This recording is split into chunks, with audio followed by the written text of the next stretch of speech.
you that don't know me, my name's Amy. I'm a nationally board certified health and wellness coach. I did my training at the Mayo Clinic, and I'm also a colon hydrotherapist and the owner of Willow Tree Wellness Center here in Arthur. So today's presentation is all about the gut. That word gets thrown around a lot these days. We might hear people say, listen to your gut, or gut instinct. But what are we really talking about when we say the word gut? For this presentation, when I say the word gut, I'm talking about the large intestine, also called the colon. So let's get started with the anatomy of our digestive system. I'm sure many of you know this, but our digestive system starts in our mouth. Our mouth produces enzymes that help break down our food particles. That's why it's so important to chew our food thoroughly. In fact, they recommend chewing up to 30 times per bite of food.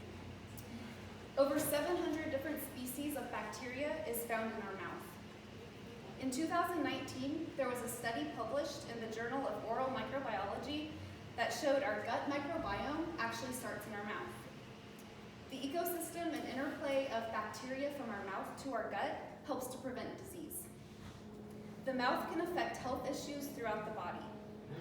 Oral bacteria can spread throughout the body and cause a variety of diseases like Alzheimer's, stroke, heart disease, and diabetes, as well as gut-specific diseases like inflammatory bowel disease. Contrary to common dental practice, the hygiene goal is not to kill all the germs in your mouth.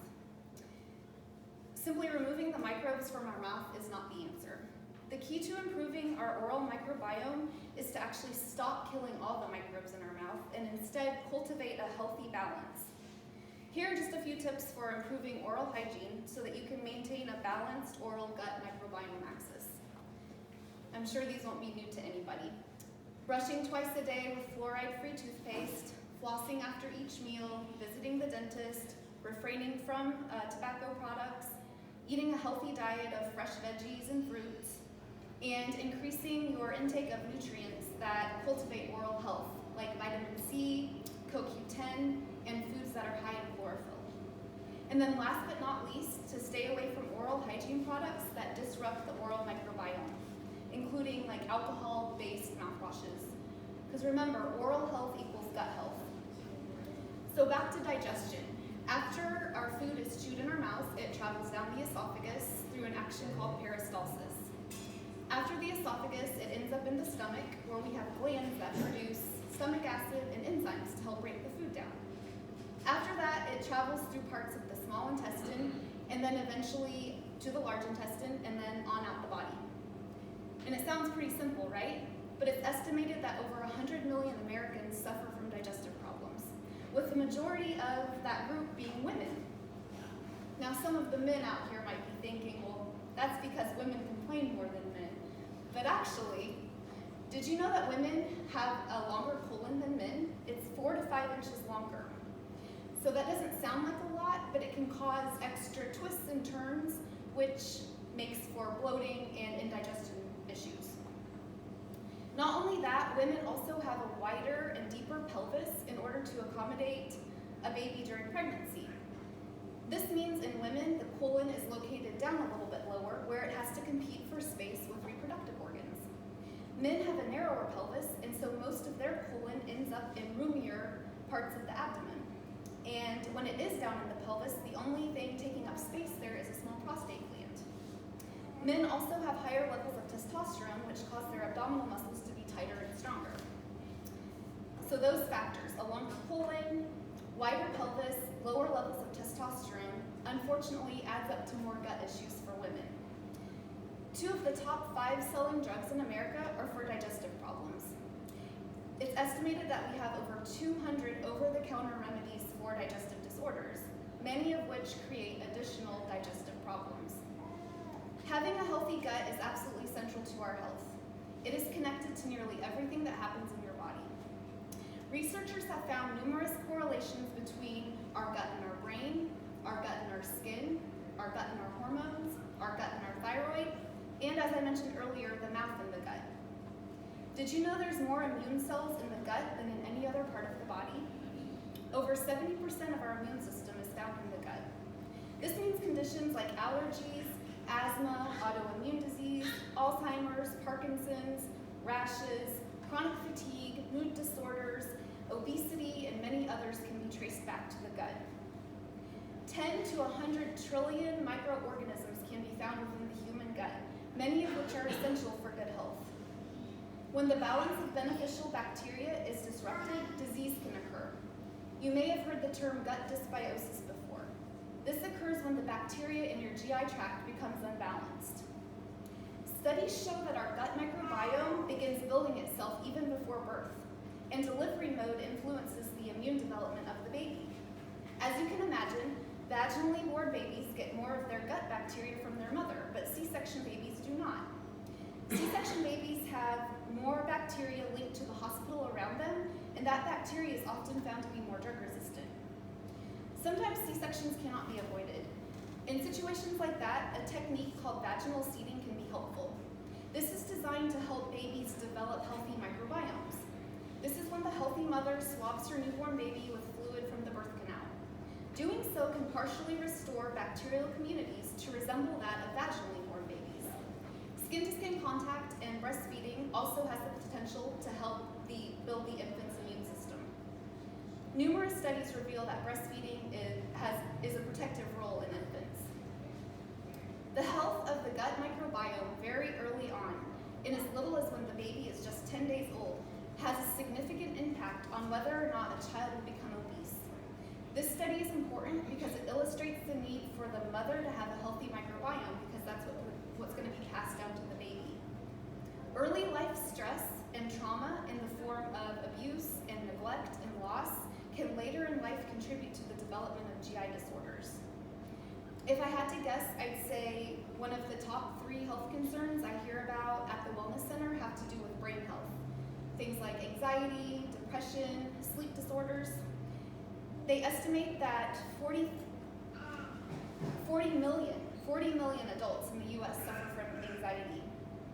Recent studies show overwhelming evidence that microbial communities that live in our gut play a central role in brain function and development, behavior, learning, and memory. Let's talk about the gut-brain connection. Did you know they call our gut our second brain? The gut and the brain talk back and forth all day long through the vagus nerve. The vagus nerve is the longest nerve that emerges directly from the brain. There is 10 times more information going from our gut to our brain than from our brain to our gut. We have over 50 million nerve cells in our gut, and it's estimated that 95% of our serotonin in the body is found in the gut. Serotonin is the key neurotransmitter responsible for regulating mood. A deficiency in serotonin can cause depression and, in some, anxiety.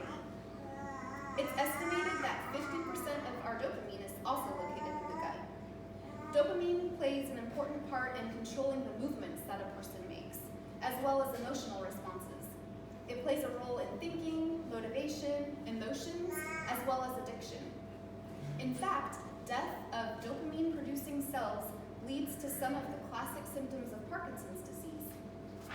Study after study shows that stress has a tremendous effect on our GI tract. There was a study done in 2019, and they concluded in over 1,500 individuals that it was effective to treat anxiety symptoms by regulating the gut microbiome. The review focused on 2 different kinds of intervention. They had a probiotic intervention and a non-probiotic intervention. The non-probiotic intervention was more effective than the probiotic intervention, and we'll get to probiotics in a few minutes. Stress in the body has the ability to shift our microbial patterns in our intestines and alters our susceptibility to infection. When our microbial patterns change, it affects our nervous system. Research suggests that irritable bowel syndrome may be a stress-sensitive disorder. Episodes of anxiety and depression may be experienced more frequently in people with GI disorders, like IBS. Negative emotions, stressful life events, and even some personality traits have been associated with colitis and Crohn's disease. So what can we do? Stress. We're always going to have stress. The only thing we can change is how we manage the stress. One of the first steps is to recognize when you are stressed and why you're stressed. Deep breathing has been shown very beneficial in lowering stress, as well as time in nature, time spent with friends, hobbies, and I'd be remiss if I didn't mention my very favorite way to lower stress, massage therapy. Research has shown that massage therapy can lower your heart rate, lower your blood pressure, relax your muscles, and increase the production of endorphins, your body's natural feel-good chemical. Exercise is another strategy that may help mitigate the impact that stress has on the gut. In mouse and human experiments, researchers found that physical activity, completely independent of diet, alters the composition of the gut microbiome in a way that it increases the production of short-chain fatty acids. So research done at the University of Illinois is the first to show that the diversity of gut bacteria can be modified through exercise alone. There's another study that included 32 sedentary adults. 18 were obese and 14 were lean. They took part in a supervised exercise program which involved 30 to 60 minutes, just 5 days a week, for a total of 6 weeks. Once their 6-week exercise program ceased, they were asked to revert to sedentary behavior for 6 weeks. So they did 6 weeks of exercise and then 6 weeks sedentary behavior. Stool samples were obtained from each participant before and after the exercise training, and then before and after the sedentary period. The research found in 100% of the participants, they experienced an increase in short-chain fatty acid levels, especially butyrate, following the 6-week exercise program. But then those levels declined when the participants reverted to sedentary behavior. You might be wondering what butyrate does in the body. Our gut bacteria produces butyrate. It's an important short-chain fatty acid that supports digestive health, brain health, helps control inflammation, impacts metabolism and energy production, and even aids in preventing disease. Overall, the researchers believe that findings in both studies provide firm evidence that exercise alone, completely independent of diet, can alter the composition of our gut bacteria. So exercise, how much? The CDC recommends 150 minutes of moderate intensity aerobic activity a week. Now that might sound like a lot, but you can break it up. That would be 30 minutes, maybe 5 times a day. And you can even break that up. You could do 15 minutes in the morning, 15 minutes in the evening. So we know stress and exercise impacts the gut. Let's move on to food and diet. As you can imagine, our low fiber, high sugar, overly processed, nutrient poor, high calorie diet damages the delicate ecosystem of our gut. So in adults, replacing the standard American diet with one that's high in fiber, protein, and vegetables has been shown to be beneficial for healthy GI function. A recent study showed that ultra-processed food and drink, so when I say ultra-processed, things like fish sticks, chicken nuggets, soda, cookies, candy, those things increase the risk of irritable bowel syndrome and chronic indigestion. The more processed the food is consumed, the higher the risk of IBS and chronic indigestion. There's also a link between diet and depression. A study was conducted in young adults looking at the therapeutic effect of diet on depression. Researchers found that in just 3 weeks, so just a 3-week dietary intervention, resulted in significantly lower self-reported depression symptoms. Their diet just consisted of vegetables, fruit, other whole plant foods, fish, and lean meats. So specifically, what foods should we be eating for a healthy gut? As I mentioned earlier, avoiding processed foods and focusing on vegetables, fruits, fish, lean meats is key. Fiber is especially great for the gut.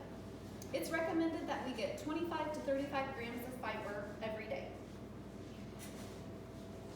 If you're looking for a reason to avoid added sugar, here's some information for you. A study showed that sugar actually silences a protein necessary for the colonization of beneficial gut bacteria.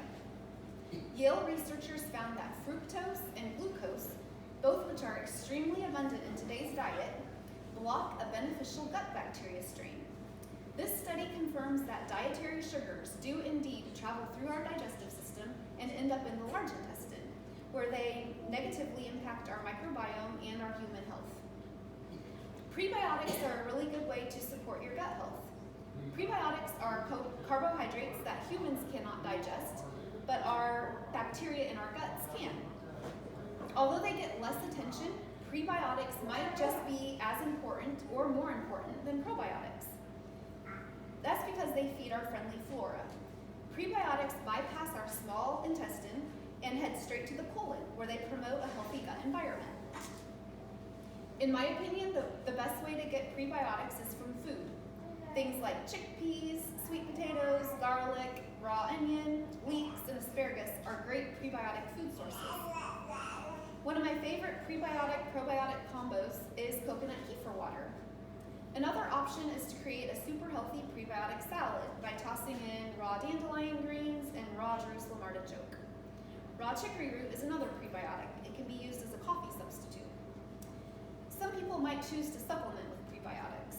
There's powders such as inulin that can be used to deliver therapeutic amounts of prebiotics. Another convenient way to increase your intake of prebiotics is resistant starch. And this works like potato starch. This works well if you're on a low-carb diet or don't do well with nightshade vegetables. And then some supplements even combine the two. So you can find supplements on the market that have a probiotic and a prebiotic in them. Those are called synbiotics. If you choose to use a prebiotic supplement, especially powders, it's recommended to start slowly. Too many at once can create issues like bloating, gas, and pain. Fermented foods are another really good way to improve your gut health. Fermented foods feed our friendly bacteria in our gut, help to increase the number of good microbes, and these good bacteria help to digest food, fight off pathogens, and balance the gut microbiome. Fermented foods include kimchi, sauerkraut, kefir, and kombucha. So probiotics.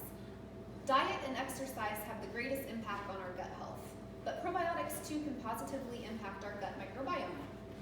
The research supporting probiotics is fascinating. Scientists have pinpointed which bacteria are good for losing weight, to help with breastfeeding, to speed up gut transit times, to improve your mood, improve detoxification. There's even certain probiotics available in Europe yet that are not available in the US yet that lower blood pressure. So what is a probiotic anyway? A probiotic is defined as a microorganism that, when consumed, maintains or restores beneficial bacteria to the digestive tract. Most probiotics are bacteria, which are small single-celled organisms. Bacteria is categorized by scientists with a genus, species, and strain name. So for example, the probiotic Lactobacillus rhamnosus GG. The genus name is Lactobacillus. The species name is Rhamnosus, and the strain is GG. So, side note, this particular strain of probiotic has been shown in clinical studies to be helpful in shortening the duration of the stomach flu by several days. So let's simplify this a little bit. Let's take the animal kingdom. You could say, I own an animal. That would be pretty vague, right? That would be like saying, I own a probiotic. It could be anything. So you can get more specific. You could say, I own an animal, it's a dog. That would be like saying, I own a probiotic, it's Lactobacillus. But we can get even more specific than that. You could say, I own an animal, it's a dog, it's a golden doodle. That would be like saying, I own a probiotic, it's Lactobacillus rhamnosus. But we can even get more specific than that. You could say, I own an animal, it's a dog, it's a golden doodle, he's an F1B. It doesn't get any more specific than that. That would be like saying, I own a probiotic, it's Lactobacillus rhamnosus GG. GG is the strain name. It's so important to make sure that your probiotic identifies the strain name because there can be hundreds of strains within the species and all of them play a different role in the body. Unfortunately, liberal and loose usage of the word probiotic has resulted in confusion, and the majority of the probiotics on the market don't identify the strain name. So the consumer is left to guess what strain their probiotic has. It's important that if you're spending money on a probiotic, that the genus, species, and strain name is identified. Because as I said earlier, within each species, hundreds of strains can exist, and each strain has a different function. So we cannot stop with just the species name. When looking at a probiotic, you want to make sure that it passes the probiotic obstacle course. You want to make sure that it gets to the stomach and actually ends up in the large intestine, because we want the probiotic to end up there and to colonize there. If the probiotic you're taking isn't a spore-forming probiotic, if it's not delayed released or enteric coated, then it most likely isn't getting to the large intestine. It's most likely instead getting broken down by the stomach, and bottom line, it's a waste of money. You want your probiotic that has been researched and proven effective for the condition that you're working on. If you do choose to take a probiotic, keep in mind that the probiotic bacteria in your pill or in your powder is only as powerful as the food you feed it. Focusing on a diet rich in prebiotic fiber is the best and quickest way to increase your gut's diversity for optimal health. Our best-selling probiotic at the Wellness Center happens to be a spore-forming probiotic. Those are my personal favorite. Spores are very resilient.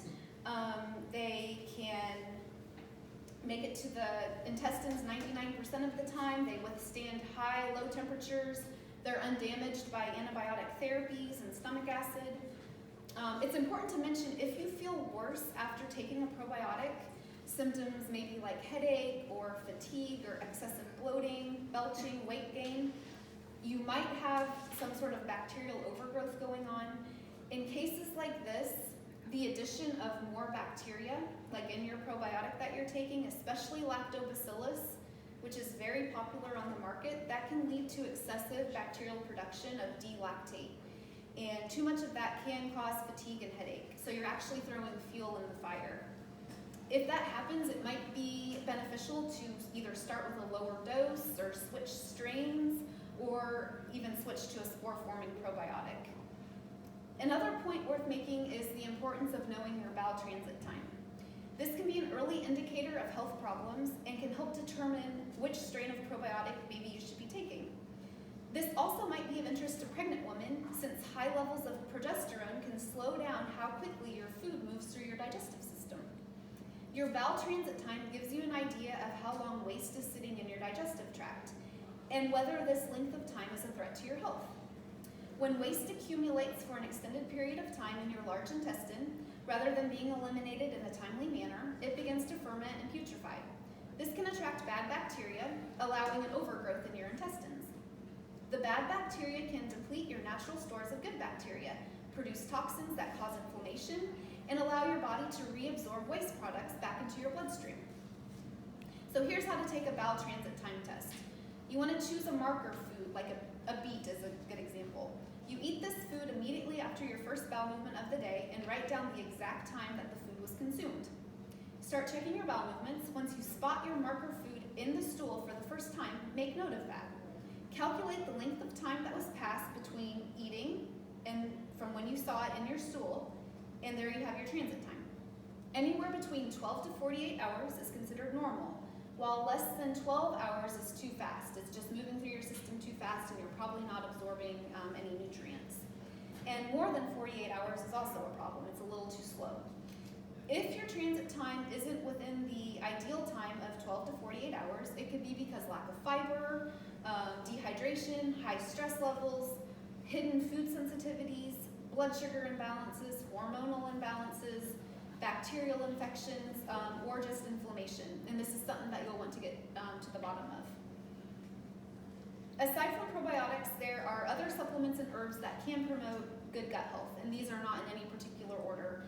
Quercetin, that's a very popular one. It's a potent antioxidant and anti-inflammatory that plays an important role in enhancing intestinal burial function. Quercetin is found in onions, kale, and apples. It can also aid in healing the GI tract and enhance gut barrier function. Slippery elm bark is another effective gut healer that's been used for centuries. This supplement stimulates nerve endings in the body's intestinal tract to increase natural mucus secretions, which is an instrumental part of the stomach's protective lining. Marshmallow root is a botanical with long and widespread history of medicinal use. It's cooling and soothing. Marshmallow root provides soluble fiber and moistens the mucous membranes. It also assists with bowel motility and to alleviate constipation. Marshmallow root is an all-purpose multivitamin. You can use it for respiratory help or for digestive relief. Digestive enzymes are supplements that support the breakdown and absorption and utilization of macronutrients. Taken with meals, they work with the body's own supply of enzymes to achieve maximum digestion support. And last but not least, L-glutamine. L-glutamine is an amino acid that's fundamental to the digestive and immune systems. L-glutamine is great for repairing damage to the gut, helping the gut lining to grow and repair, undoing damage caused by leaky gut, and it can also reduce sugar cravings. So those are just a few of the herbs and supplements that can support gut health. Since everyone is at a different place in their health journey, some might want to focus on repairing the gut after challenges like antibiotics or a parasitic infection or after a period of high stress. Others will want to focus on strengthening the gut so that you can stay healthy. If you're a person that already does all of these things, you're eating right, you're taking a high quality probiotic, you're exercising, your stress is in check, but you're still having gut issues, then it might be time to do some specialized testing. There are labs available for organic acids, food sensitivities, heavy metals, molds, and infections, all of which impact the gut, and that might be a starting point for you. At the Wellness Center, if someone's complaining of GI issues or lowered immune system function, difficulty losing weight, skin issues, we typically start with a cleanse that consists of colon hydrotherapy, a potent broad spectrum botanical, and then a restricted elimination diet to see if that improves their issues. So let's recap. Keep your stress in check, exercise, eat unprocessed foods, eat real foods including prebiotics and fermented foods, choose your probiotics wisely. Pretty simple stuff, right? I have another presentation tomorrow and I hope you can all join me for that. I'll be discussing the pillars of health with some local professionals where we take a deep dive into what really matters when it comes to our health. Thank you for your time.